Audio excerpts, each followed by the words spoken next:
What if the key to improved health and sustainability lies within the quiet growth of forest fungi? Welcome to Heal with Mushrooms. I'm Cassandra, a dedicated advocate for the transformative potential of fungi. Together, we'll dive into how these extraordinary organisms can optimize human health, enhance cognitive function, and contribute to a more sustainable future. Each episode examines the science, innovation, and stories behind the blossoming field of mycology. Let's cultivate growth, healing, and progress, one spore at a time. Welcome to Heal with Mushrooms, where we explore the healing power of fungi and the wisdom they carry. This podcast is for educational and entertainment purposes only and does not constitute medical advice. Please consult your healthcare provider before making any health decisions. And just a note, this podcast does not endorse or encourage the use of psychedelic substances by minors. All content is intended for adult audiences.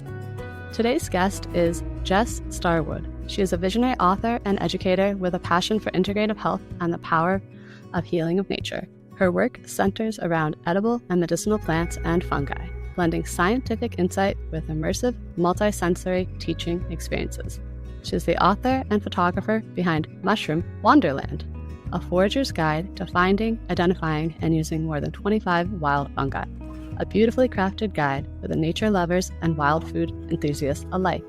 Holding a master's degree in herbal medicine, Jess continues to deepen her expertise through ongoing studies in integrative psychedelic studies. She is certified as both an integrative psilocybin mushroom specialist and an integrative cannabis specialist by the American College of Healthcare Sciences. Deeply rooted in the mycological community, Jess serves as the president of the Los Angeles Mycological Society and sits on the board of the Arizona Mushroom Society. Welcome, Jess. It's so wonderful to have you here. I'm happy to be here. Are you in Arizona currently? Not yet. I'm in a transition right now. My house is in escrow, so packing up my stuff, getting ready to move out there. I'm from Arizona, so it's not like it's something brand new to me. I'm really familiar with the area out there. My family's from there. It's where I grew up, and my fiance lives there as well. So it's an exciting move, but also a big transition as well, leaving my community behind here. Yeah, I was curious because I saw that you were both the president of the LA Mycological Society and on the board for the Arizona Mycological Society. I actually bought your book when I was in Tucson, Arizona. Oh, awesome. It was at a lovely home goods store, and I just happened to look over on the table and I was like, whoa, there's a mushroom book. It's Jess's book. And I got so excited. So I found that to be a really interesting combination of things, like that I bought your book in Arizona randomly. And now you're moving there. Right. And yeah, a lot of people don't think there's mushrooms in Arizona, which is pretty cool, because then I'm hoping to kind of change that perspective. It's like there actually is a lot of mushrooms out there and really interesting ones as well. So excited to dive into that. But as far as my book, it's like wild to hear of it being in so many different places. People will send me messages saying that, oh, I found it in New York, or I found it in, some random place in Alaska. It's like, wow, that's wild. I never would have imagined that. I love your book because the photos are absolutely stunning. So I encourage my listeners to go out and pick up a copy. It's called Mushroom Wanderland. And Jess did both the photography and the writing for this book. So that's very cool. So our first question today, we're going to dive right into ethical consumption, a topic that I think you're passionate about. Absolutely. We have lost our connection to nature, and we see all of these things in nature as these things to monetize, or our a product rather than something that we can develop a relationship with.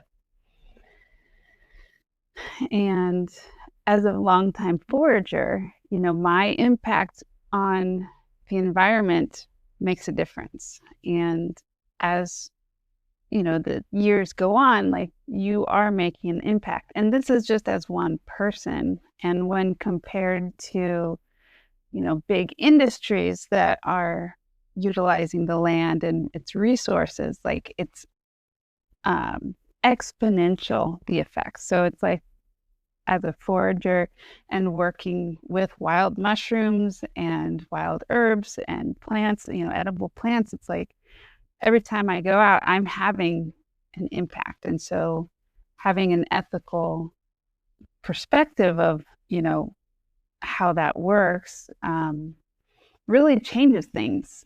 And your mindset of every action that we do has an effect. Could you give my listeners a little bit about what ethical foraging may look like? Yeah. So again, realizing that everything that we take from the environment, something else is not able to utilize that. So when we go out and we forage a entire patch of chanterelles or porcini, that is taking something from the environment that otherwise would have been food for something else, whether it's deer or squirrels or bugs or, anything that is in this interconnected web of life out there. And it is about rewriting our story with the environment as well. Realizing that we've always been a part of our environment, but as we have separated, we've now changed that relationship. So going back to that relationship of, giving and taking and giving, and stewarding the land that we are working with. So not taking everything. Sorry, going back to your question, was like not taking everything as if we're at a store. When people first get into foraging, they're like, oh, all of these things are free. I can go get free chanterelles out in the wild, when normally you'd have to pay top dollar for them, otherwise. So we are, when we come across something that's free, it's like, oh, we're just going to take everything. It's free. But it's not, nothing's ever free in life. So we are creating a deficit in the environment. So taking only what you're actually going to use. Sometimes, a lot of times with early beginner foragers, they take more than they're actually going to use. And I'm like, ooh, this is really cool. I can eat this. And then they don't know what to do with it. They don't know how to process it. And all that ends up going in, hopefully the compost, but often the trash. And there's a lot of waste that happens. So, but also we can, another thing that I like to share with people is that you can grow your own. Wild mushrooms are a little bit more difficult, but if possible, growing your own mushrooms, growing things on your own property, or foraging your own property. A lot of, especially wild plants, we consider them weeds, but they're actually edible. So you don't necessarily have to go out into your local nature preserve, which, it's a preserve. We should be respecting those boundaries as well.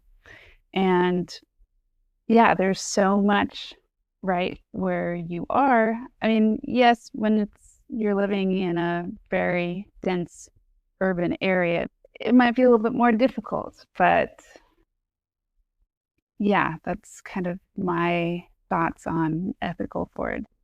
Well, I love that, because most people, it's an interesting fact, but they don't realize animals eat mushrooms. Oh, yeah.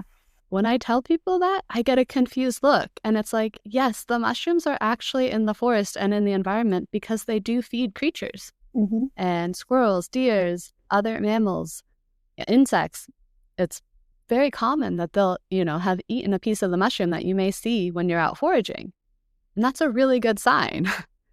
So encouraging that right relationship with not only the fungi, but the animals who may also come into experience with the fungi is a beautiful thing.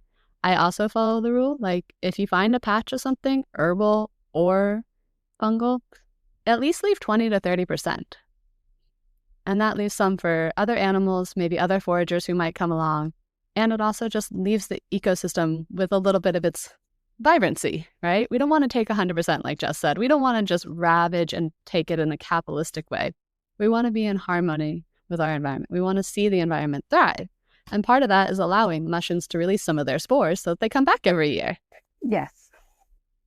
Yes, absolutely. So I'm also curious, now that mushrooms are booming in popularity and they're starting to increase their presence on wellness shelves, what ethical considerations do you think customers should have when choosing mushroom supplements or products? This is a great question. And one of the things that I really like to teach about and discuss and bring to awareness to the public. And in the supplement industry, there's very little regulation, if any. So people can put the word mushroom on a package and there's no regulation on what that means, because a mushroom, it should mean that that's the fruiting body, the actual mushroom itself, which is where a good 90% of all clinical studies have come from, like the actual mushroom. But a lot of times supplement companies will use the substrate and mycelium in their supplements as well. And while there is studies that show that mycelium does contain a lot of actual, beneficial components, but how are you going to efficiently separate the substrate from the mycelium? You don't. So a lot of companies will just, dehydrate that and then blend it up and put it in your supplement.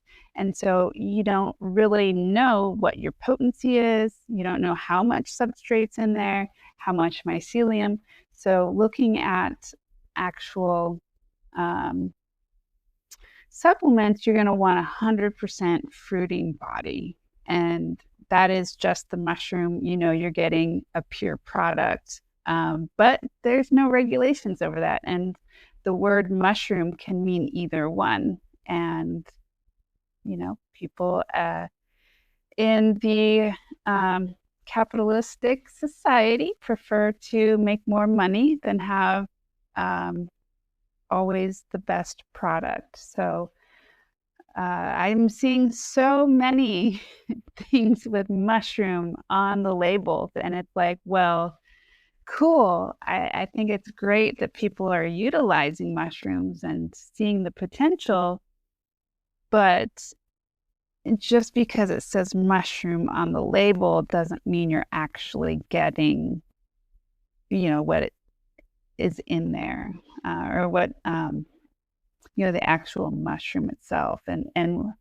all of that clinically studied information. Well, one thing I want to point out to listeners is when we say substrate, we mean oats, rice, different things that you would consider more of a food product, something you would eat in your home. They grow the mushroom mycelium on that. Yeah, or even straw, something that like you wouldn't normally eat, or coffee grounds, or something that, it has food for the mushroom, but it's not necessarily something that like I would want to eat. It's just the filler.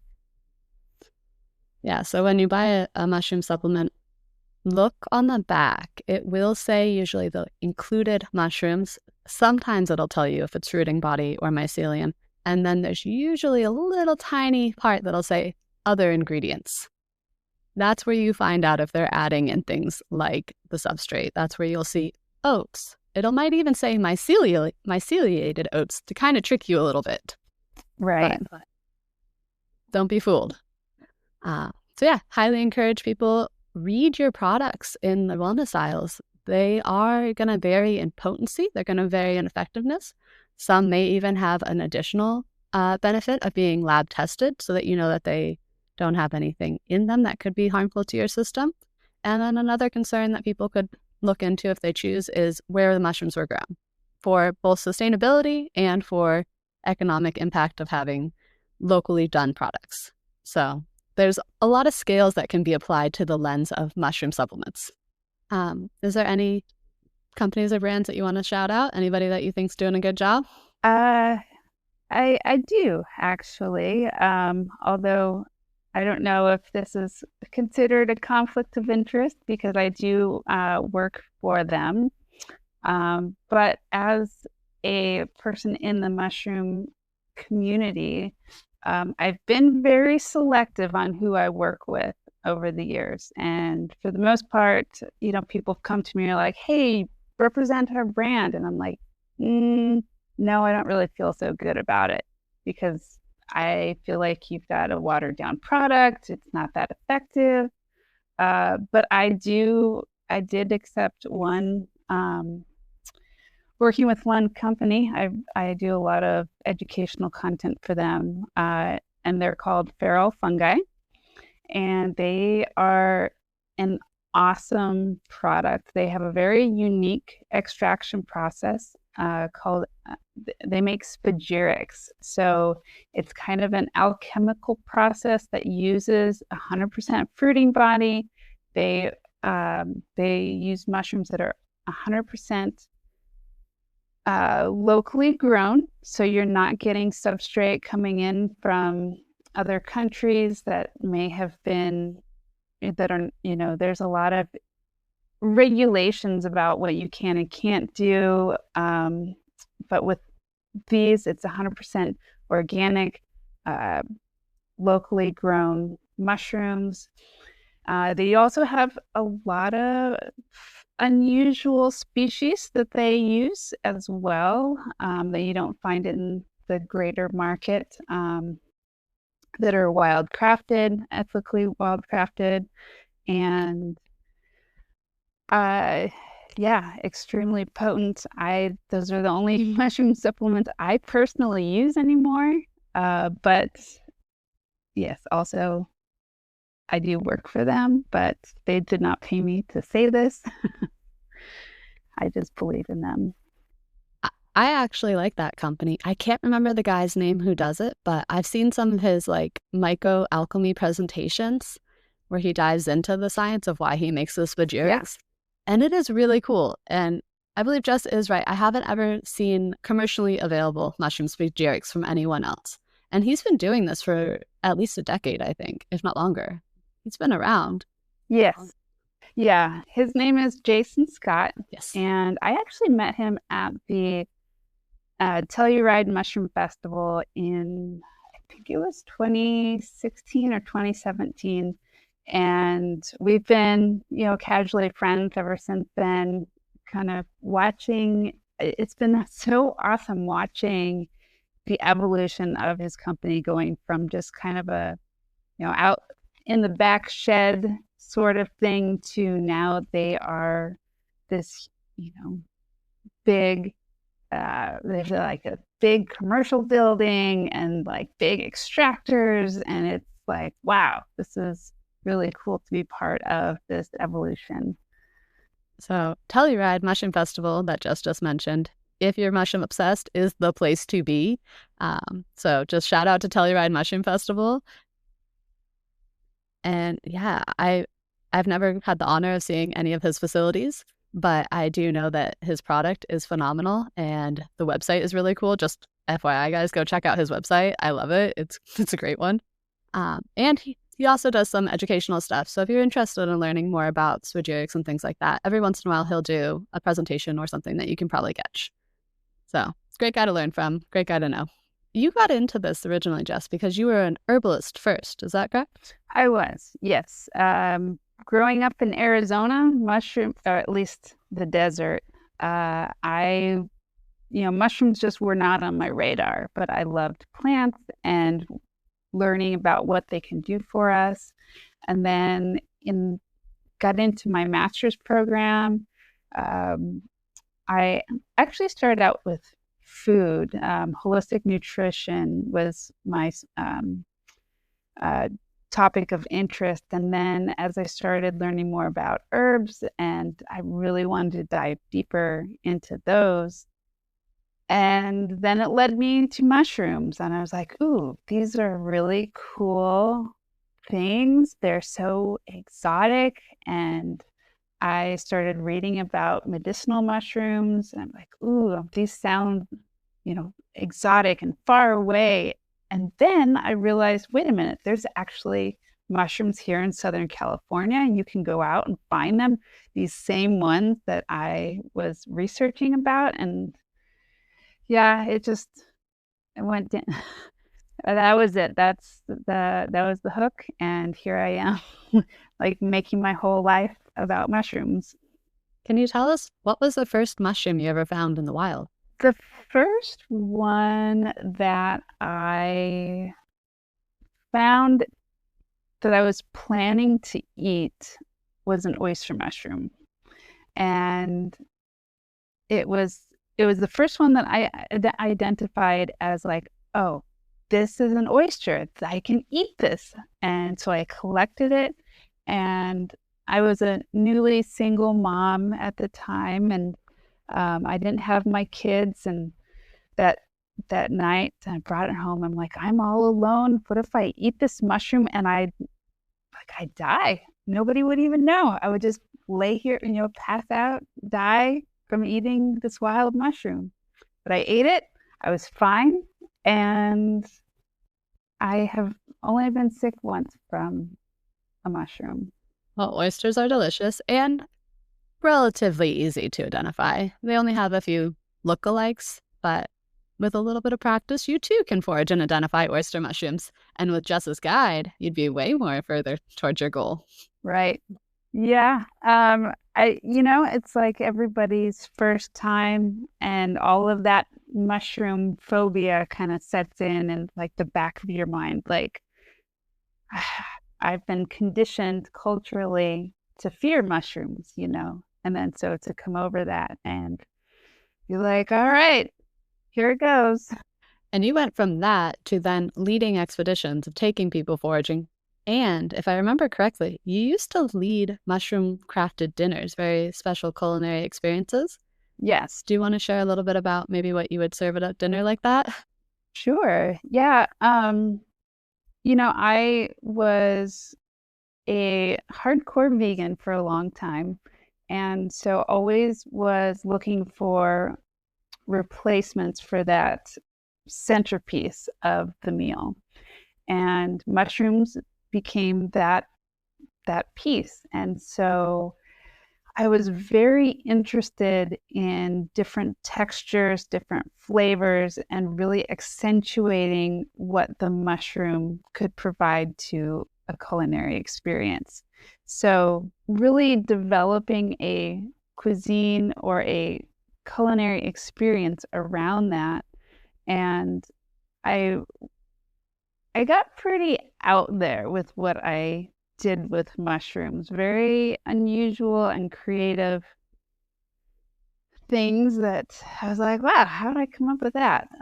Like a puffball mushroom waffle. Like I had never seen something like that before, but it was a very interesting thought that I had one time, and it was fun and interesting.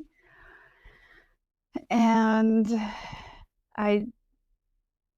so mushrooms really became this cool centerpiece to bring people together to experience something that, they most likely have never experienced before. And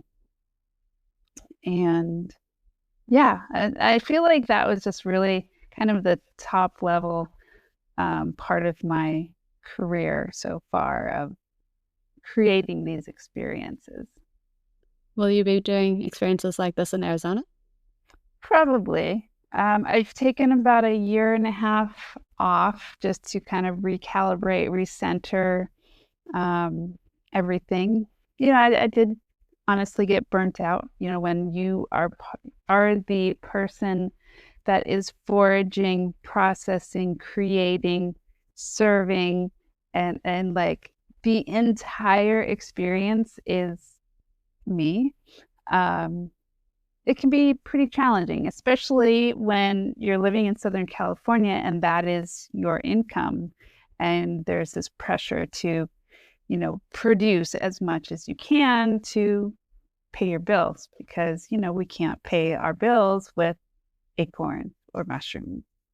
For Arizona, yes, I plan to somehow re-envision my culinary experiences with a desert twist, basically.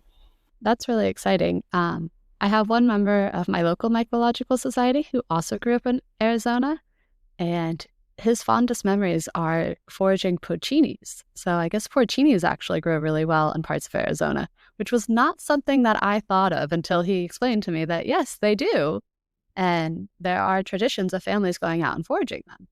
So I found that really cool because I thought porcinis were like, more high elevation, like forested mushroom. But he's like, yeah, they are. We have forests in Arizona. And I was like, ah. So I think there's a lot of education that can be done around mushrooms of Arizona. And you're probably one of the best people to do it. So thank you. You're very welcome. Yeah, there are porcini. It's a different species that we have in Arizona than we do in California. But yeah, they're delicious and quite abundant as well. What's one thing you would do with a porcini that someone might not think about? Let's see. Okay, I'll be honest. Porcini is not one of my favorites. Surprisingly, porcini ice cream is interesting. Yes. Ooh. So porcini paired with maybe a like elderberry or blueberry or something like that is. That sounds very unique. So playing with different contexts with mushrooms. Agreed. What is your favorite culinary mushroom then? The one that I could probably just eat forever would be chanterelles. Just because, I don't know, there's just something great about them. Their sweetness, their nuttiness, fruitiness, they're just great. I love them, especially the Southern California ones where they're just like ginormous ones that, just one will, keep you busy for a week or so. But I feel like when people say, what's my favorite, it's hard to say because there's so many different contexts and it's really kind of whatever mushrooms in season at the moment. Like it's almost morel season here and I'm just like obsessed about morels at that time of year. But actually that reminds me, there's a type of false morel that I had a couple of years ago that was really good. I'm like, wow, that might actually be better than morels. Would that be verbose or something different? So that would be Gyromitra montana. So it's a type of Gyromitra. I heard that they eat them usually in Europe, but we don't traditionally eat them here in the States. Right. Yeah, there's a lot of controversy around false morels and which ones contain monomethylhydrazine, which people say, that's technically rocket fuel. So it's kind of a toxic compound that you really don't want to eat, but that's more that's in other species. So this species that we were eating supposedly does not contain that compound. Awesome. And I also want to encourage people, whenever harvesting morels or morel similar mushrooms, always cook them extremely thoroughly and Some people say to even boil cook them before you cook them, to add water in. But what important part to that is, please don't stand over the stove while you are steaming out the toxins from the mushrooms, because you could inhale those accidentally, because they do become airborne. So when cooking things and trying to remove something that could be toxic to you, do it in a well-ventilated space, or open a window, a door, something like that. But don't inhale the steam. No matter how good it smells. Exactly. No matter how good it smells and whatever else you've done with the pan, don't inhale. Do you want to dive into psychedelic mushrooms a little bit? Sure. Do you want to share with people about the school program you're currently going through? Because I know a lot of people are really curious about what options exist for education. So the program that I am in right now is Psychedelics Today, and they have a program called Vital, and it's all about integration.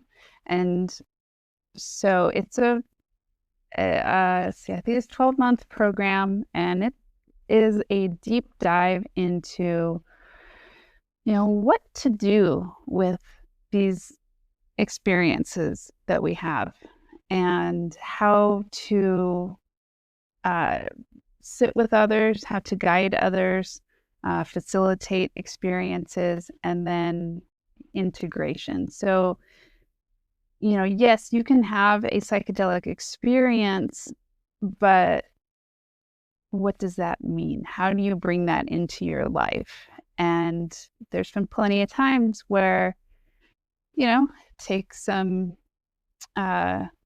little microdose, or have a little bit more than a microdose, go take a walk in the woods, and all of a sudden it's like, wow, I'm seeing things differently, and I should maybe do this or maybe do that. And I'm not saying just, you should go change your entire life because, like, oh, the mushrooms told me to do this. Maybe sit with it for a little while and, integrate what, these lessons, and how to see life a little bit differently than before. I like that. And I agree that psychedelic integration is going to be one of the most important things that we can have space holders for, as more people become aware of the option to integrate psychedelic mushrooms into their wellness routines or into their healing practices. More space holders and experienced people who understand that it isn't just about the ingestion of the mushrooms. There's actually set and setting, there's ceremony that could be involved, and intention. All of those things can have an impact on your experience while having the psychedelic mushrooms, and then afterwards for your integration. So having a little bit of a plan, a little bit of an understanding of what you're getting into, and maybe tell a friend or two, have a guide if necessary, or at least have people who are aware of what's about to occur so that they can help you if anyone needs to. So just making sure safe practices around psychedelics, everyone. We encourage safe usage here. Yes, absolutely. And, the integration part, for people who are seeking education in this field, we're struggling with legalization and people being able to create businesses around them, selling them. And yes, there's the underground market, but as a, public facing endeavors, it's going to be a while until that happens. So for now, which really I don't know, I'm not necessarily a big proponent of legalization because it then turns it into, another magic pill that people think they're going to take and then solve all their problems, skip therapy, skip all the inner work that they should be doing. We should be focusing on the integration. So I encourage, education around that and how to, work on yourself while also learning to work with others and guiding others. Do you have any other programs or trainings that you might recommend for people who are interested in other aspects of mushrooms? Anything that you found useful in your experiences? I feel like the when it comes to wild mushrooms and, just mushrooms in general, I found the most education through my local mycological societies. They offer a lot of education, forays out into the forest, to actually see the mushrooms in their habitat, how to find them. And yeah, like that's being involved in different mushroom societies has been, I think, probably one of the top things that where I've learned the most and has been really enriching as well. Do you currently sit on NAMA for the Culinary Council, or were you were previously on NAMA? I was. Yes. Yes. So I was a big part of that. My partner and I, we both worked really hard to put on a regional foray in Arizona for NAMA that was all based on culinary mushrooms. We overdid and probably overextended ourselves in that event, but it was incredible. It was all focused on culinary experiences, and we brought in some really top chefs to create these really great dinners with mushrooms, using unusual ingredients and preparations. And so being part of the NAMA Culinary Committee was great. Although I realized that my volunteer time was well maxed out, being part of so many different organizations. So kind of pulled back for now and focusing on being president of the LA group and also being part of the Arizona club as well. Very cool. So for people who don't know, NAMA is the North American Mycological Association. So they are basically the mother organizations of all of the smaller mycological groups that exist. And Jess is a member of the Arizona, and she's the president of the Los Angeles, which is really cool. Do you want to talk about a little bit maybe about how the clubs differ, or like things that you're noticing about different mycological societies? Yeah, when you get any group of people together, there's always a little bit of drama here and there. But LA is gonna LA. But we have a pretty good season. We have a great mushroom fair. We have forays throughout the rainy season. We have, I think, between 600 and 800 members. And they're all, in the LA area for the most part. But with Arizona, it's the entire state. So I think we have over 2,000 members. And we don't have as many because of that. Everybody's so dispersed. We don't have like a regular meeting every month in person like we do in LA. So it's a little harder to, really get to have that sense of community where you see everybody every month. But we have a big annual foray that happens up in the White Mountains in Arizona. It's absolutely beautiful area. And I think we get like 300, 400 people to that foray, and it's $25, and you get to go on a foray, you get to hang out. We have a keynote speaker. This year we're going to have a couple of workshops. We have a dinner on Saturday night, and it's just a really great time. It takes a little bit to get out there, but it's just a little bit different with each one. But Yeah, I couldn't tell you which one I like more, but they're both special in their own ways. Hey friends, Cassandra here again. Before we close out, I wanted to note that the tail end of my recording with Jess was slightly cut off due to a little technical hiccup. But don't worry, we've captured all the golden mycelial insights she shared. And I want to make sure you don't miss a thing she has coming up. If you felt lit up, as I did, from this conversation, you can connect with Jess Starwood in real life at these incredible events. First, May 3rd through 4th is the Santa Cruz Mountain Mushroom Festival. Use code STARWOOD for 20% off. Next, we have Folk and Forage in Oregon. It is May 9th through 11th. Additionally, she will be helping and hosting the Arizona Mushroom Society Annual Foray, August 8th through 10th. And if you're feeling really adventurous, Jess is offering a mushroom adventure in Greece in October. The full details are on her Instagram.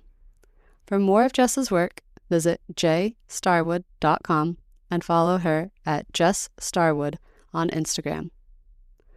Jess, thank you so much for sharing your wisdom, your story, and your love for the mycelial world with all of us. And to everyone listening, thank you for tuning in.